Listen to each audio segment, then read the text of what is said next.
Welcome back to the sweatshop, boys and girls. In today's video, we're going to be working on this 2018 Ford F150 XLT. What we're going to be doing on the Ford today, boys and girls, is replacing a flex pipe. The current flex pipe on this Ford is severed. This thing has about 177,000 kilometers on it. And the flex pipe has decided to let go and leave this thing with a rumble. That doesn't sound too bad actually, but is annoying to the owner of the vehicle, so we're going to be remedying it with a flex pipe. As you can see, I have two options here on my parts table. If you are a technician and you are attempting this job, I suggest you have a couple of flex pipes that are close to the size so that you can pick or choose which one you want to use. Second thing I'll tell you, boys and girls at home, is that this is definitely not a job that you're going to be able to do. You will need a welder, a bender, and all sorts of know-how to get this thing in there properly. It's not the hardest of jobs, it's just the equipment that's going to keep you from doing this job. That being said, boys and girls, do me a favor and hit that subscribe button. Don't forget to hit the notification bell so you never miss one of my new videos, and I hope you enjoy watching me struggle to put this thing in. Let's get started. Of course, the first step we're going to need to do is put this thing up in the air. If you are a technician, you will already know how much of a pain in the ass pickup trucks or any large vehicle can be on what is a normal size hoist. They just keep getting bigger and bigger, like the wheels, which makes our lives not so fun. It's the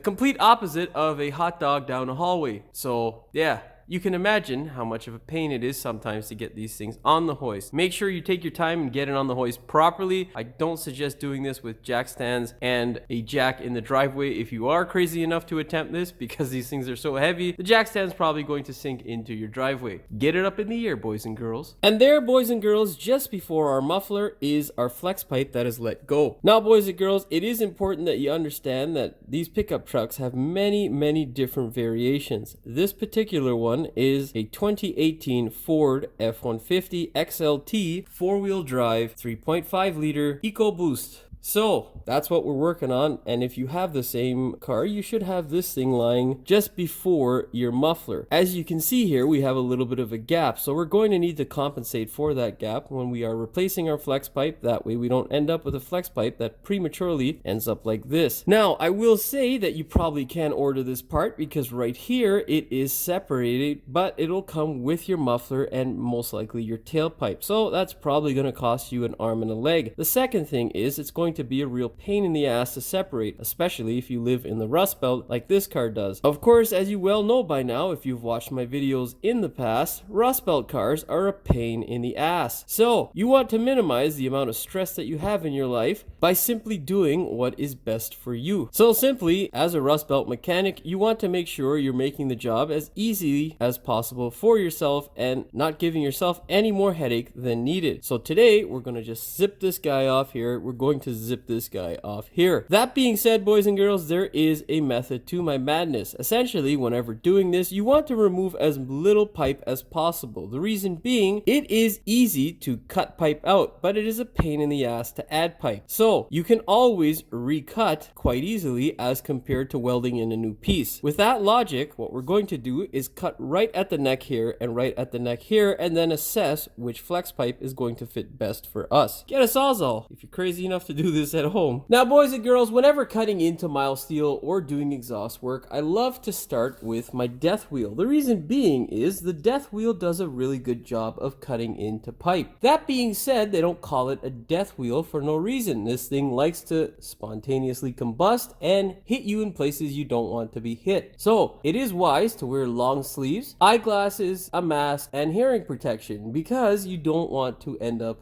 damaged permanently or injured from doing a simple job like this. So heed the warning. Grab your death wheel and make a small incision on the pipe. This is a lot harder for me because my camera's in the way, as usual.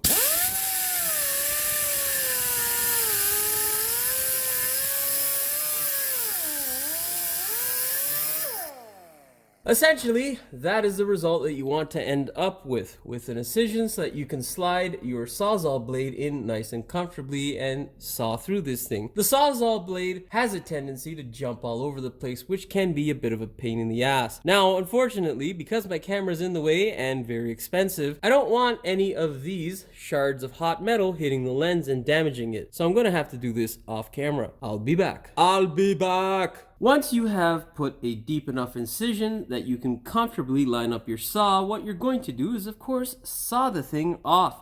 Here, boys and girls, is my Milwaukee saw. This is a plug-in saw, not a battery. But this thing here, boys and girls, is Old Faithful. It works wonderfully. Never had any issues that tissues would not solve with this thing. Begin sawing. Make sure that you put it on a low speed. High speed sawing is not optimal for steel and can cause issues.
Now, boys and girls, it is very important that before you think that pipe is going to drop off, that it doesn't land on your hand. So make sure you either grab a hold of it or steer clear of the part that's going to fall.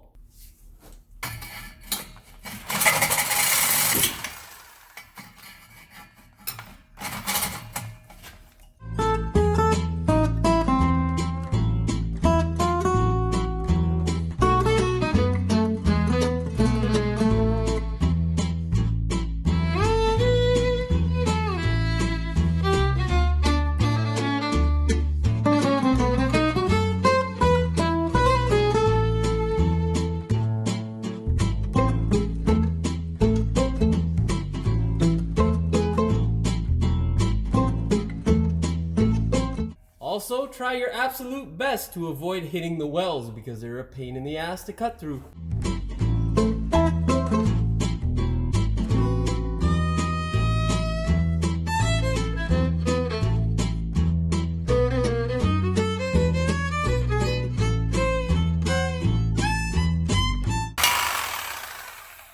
Safety first, that thing can sever a tendon if it falls on you the right way, which would definitely be the wrong way and suck. Now, boys and girls, we can start cutting this guy off. On this side here, boys and girls, exact same process. We're going to start off with our death wheel and then finish it off with our sawzall just behind the weld. Don't forget to put on your protection. Nobody don't want no surprises.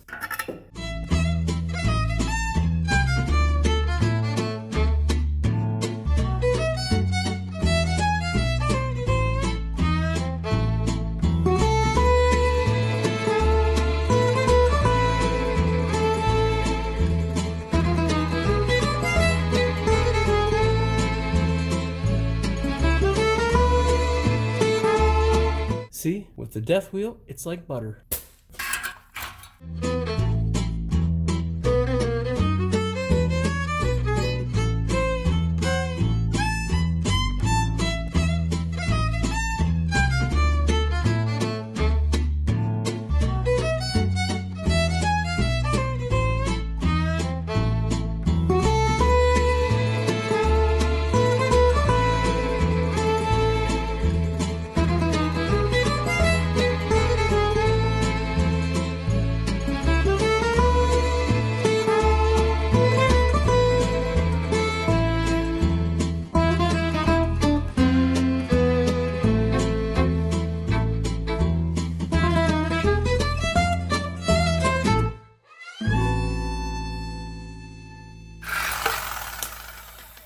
Success, boys and girls. Now, boys and girls, our next step here is going to be to go ahead and clean up the surface where we are going to weld. My goal here, to make my life a little bit easier, is to get that 2¼ inch flex pipe and slide it into this hole here. So we're gonna clean it up just inside at first and then try and see if we can slide in the flex pipe.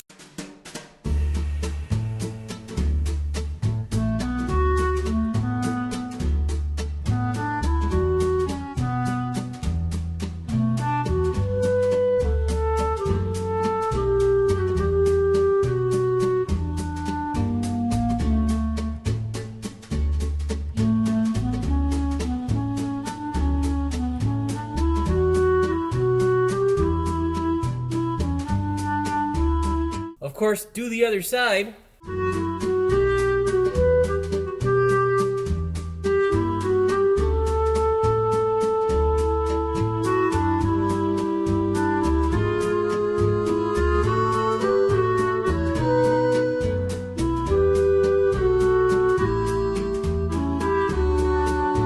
Now, boys and girls, essentially, we are not trying to take away any material. We are just trying to take away the burrs that were created when using the death wheel and then sawing off the rest of the pipe. Now, let's check and see if we can slide that flex pipe in. Take the shortest flex pipe that you have and stick it into the hole. Obviously, we can't because this guy here, the muffler, is bumping up against our pipe. So we're going to need to use a pry bar in order to get some more room. As you can see there, we got about a 1/2 inch. So let's see if we can get it by hand by just moving this guy back. There we go. Slide that guy in, so we're good there.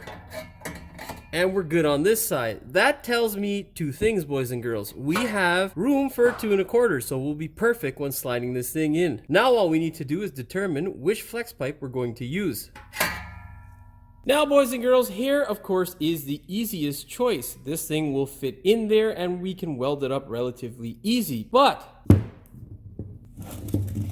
this thing here is the original and, of course, is not the same size as this thing. You can see there that, of course, the length of pipe is longer, but our flex doesn't compare as well. Now, this should be your last resort. What we're going to do is size these two guys up and see which one makes more sense. Of course, obviously from a flex position, this guy does. But you can see this here doesn't allow us to fit the pipe section in because we've cut right up to the pipe. So now we can either remove more pipe or what we can do is use that smaller flex. Now I'm going to go and calculate some stuff and I will be back. Hey, see you back, boys and girls. So, boys and girls, through many different calculations, I have come up with a plan. We are going to be using the flex pipe that is closely suited to the original flex pipe. What we will need to do is remove some of the excess pipe on this flex pipe to make it fit. So let's go ahead and get our pipe cutter. This here, boys and girls, is my pipe cutter. I absolutely love this tool, even though it can be a bit of a pain in the ass to deal with sometimes. It does make cutting pipe relatively easy. All you need to do is set the thing to the desired measurement that you want to lop off, and then all you need to do is have forearms that work relatively well,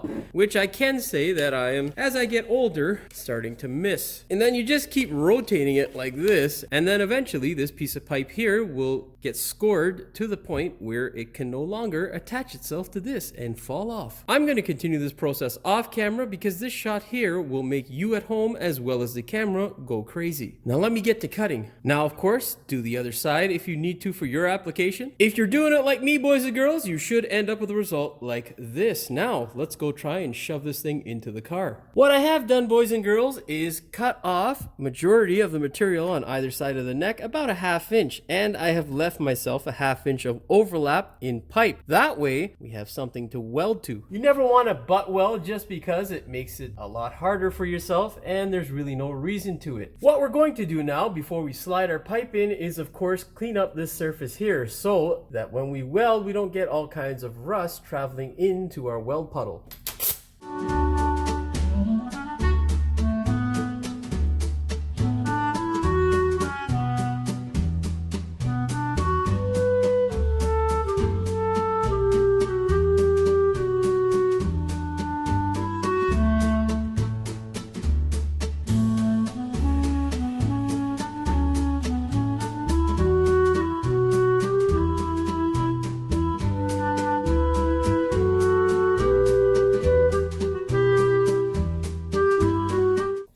With our welding surface prepped relatively well, what we can do now, boys and girls, is take this guy here and shove it into either side of the pipe. Let's try with the muffler first. Oh. Yeah, there we go. And now, what we need to do, there we go. Now, before you go ahead and weld, boys and girls, it is very important that you make sure there is no stress on this flex pipe. You don't want it to be cocked or have any stress, because any stress will lead to this thing prematurely failing. Now you can see why it is I lopped off some of that pipe by how hard I had to force the muffler back in order to fit it in. And there is also really no need for that excess pipe. It's just going to jut into the muffler here as well as here, for absolutely no reason. So we can now go ahead, boys and girls, and get to the fun part. We need to get our welder out and tack this thing into place and weld it in forever. Well, until it breaks again, which will definitely happen because I don't make these things, boys and girls, and they're not made as good as they used to be, so yeah. Now, boys and girls, we can go ahead and do the fun thing and weld this thing in. Well, boys and girls, I really want to show you me welding this thing. Unfortunately, I can't get my camera out of the way safely, which means it's probably going to get hit with some of the debris from the welding process, which I don't want because it will ruin my camera, of course, which sucks. So I'm going to weld this thing up and then I will show you the finished result. I'll be back. Well, boys and girls, there you go. That is the finished result for us here in the sweatshop. We now have a complete part that is back together again and a vehicle that should not make any noise. If you are a technician attempting this out there, what I will tell you is the hardest part of this job is welding the top here of the pipe, especially if you're not taking the components off. So be aware of that. Start off with a little bit of heat and don't add too much, because if you burn a hole in your workpiece on the vehicle, it's going to suck terribly. It's not easy to fill, especially when you have rust to weld on, which we have here, boys and girls, and along here on the pipe, which is never any fun. It is a talent, welding on rust, and something that you'll have to develop. It is the same sort of talent that you will have to develop when tackling any jobs like this, because there are little problems that constantly come your way that you'll need to solve, especially trying to fit your welding gun handle up in this region here somewhere so you can actually weld this guy. I know it looks like it has a lot of room, but unfortunately, I don't have any welding equipment that will allow me to pull the trigger elsewhere other than where the handle is. What I can tell you is the hardest part of these jobs is to weld up the top of the pipe here and to get your hand in there with your MIG gun. It is a real pain in the ass on some vehicles. This one here was a little bit of a challenge. Unfortunately, I couldn't really show you that because of the angle. The exhaust is tucked up into the frame here, so the splatter would hit my camera and kill it, which I'm not prepared to pay for. But you can use a mirror like this in order to show you what's going on top there. And as you can see, we've gotten both sides. We had a little bit of a gap which I had to fill, and that's why you have that little bump there on the weld. That's me filling it blind. Other than that, these are the welds there that we have completed. You can spray them if you want to in order to stop them from rusting, but usually because the exhaust stream is so hot, it's not going to have much of an effect anyhow, so I usually don't bother. Another tip, boys and girls, is if you are getting a welder, look into what is called a synergic welder. It is something that allows you to change the amount of heat and speed of your MIG wire and welder at the same time as you're welding, which is amazing. I have a synergic welder and I love it. I will never trade it in for something that has to be preset. It is perfect for sheet metal and all sorts of other types of jobs. So look into that if you're going to purchase a welder. They are quite expensive in comparison to just a regular welder, but well worth the money in my opinion. Well, boys and girls, hopefully that sheds some light on this subject and why it is some of these jobs can be so expensive even though the flex pipe is relatively cheap. You're not just paying for the flex pipe, of course. You are paying for the experience, time, knowledge, and of course the equipment required to do these jobs in order to save you considerable amounts of money so that you don't have to replace your muffler, tailpipe, and flex pipe. No, boys and girls, we just did the flex pipe and saved this customer a bucket load of money. Hopefully you guys have someone like me in your neighborhood. Of course, if you're in the Toronto region and need a flex pipe or any exhaust repairs done, feel free to reach out and we'll try our best to help you out. Of course, that being said, boys and girls, you guys know the drill. If you liked the video, please like, share, and subscribe. Don't forget to hit the notification bell so you never miss one of my new videos. And as always, thank you for watching. We will see you in the next one. Although it's a bit premature for my liking, I mean, whatever, I don't care. You know the drill. Make sure you hit that subscribe button so you never miss one of my new... Wait, that's not it. Whoops. Let's just start this shit over again. If you are going to attempt this job at home, it is suggested that you have multiple flex pipes on hand. What? Nobody gonna do this at home. Shit. Oh. Why'd I hit record? Anyhow, whatever. Stupid Jamie. And there, boys and girls, lies our problem. The flex pipe has severed from the... fuck. I gave my gimbal a fucking seizure. Damn it. Start this over again. And there lies our Now, what I will tell you, boys and girls, this is a 2015, or no, wait, no, and not doing whatever these stupid books say. I don't know what I said there, whatever. That being said, there is a method to my madness, is because it is, what the fuck? The rest of but it is old faithful. What the fuck is wrong with my English today? On this side here, boys and girls, same exact process. We're gonna start off with the death wheel behind the wheel. Behind the wheel. Whoopsies. Now our next step, boys and girls, is going to be to oh, there goes the compressor. That's our cue to fucking shut this clip down, baby. Not leaving ourselves enough room to weld on the outside here in this region. That didn't make no sense. Now all we need to do is get a flex pipe. That didn't work. It does make cutting pipe relatively easily. I'm gonna continue this wonderful process off camera because this shot will make the camera as well as you as home. If you're doing it like I am, you should end up with a result like this. Now let's go try what? Boys and girls, today has been a struggle with my English. I am struggling like you wouldn't believe. I don't know why. It is my first language and only language, but yeah, things aren't looking so good today. What we're going to do, of course you're out of focus, son of a bitch. And there goes the compressor, son of a Why is there a horn going off? Come on. Will someone tend to this piece of junk car? Fuck. Now you can see why it is I lopped off some of that pipe, which means that it's probably gonna get hit with sparks. And I'm gonna weld this thing up and then I'll show you the finished result. I'm going to weld this thing up and then I will show you. You still need your, this is fucking stupid. Whatever, I don't care. Let's just start this shit over again.